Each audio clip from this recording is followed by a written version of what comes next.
Welcome development para sa Armed Forces of the Philippines ang posibleng deployment ng ikalawang mid-range capability Typhoon missile system ng US sa bansa.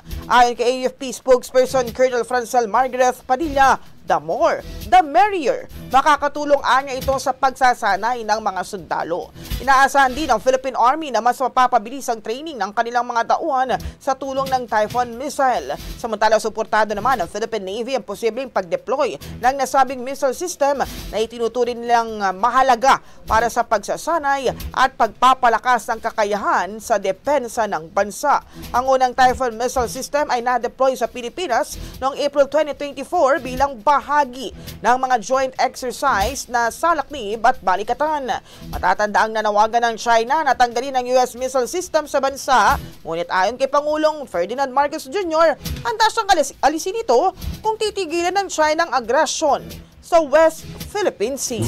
Ang bahaging ito ay hatid sa atin ng Power Cells Herbal Capsule. Tuldukan ang sakit dahil ikaw ang sandigan.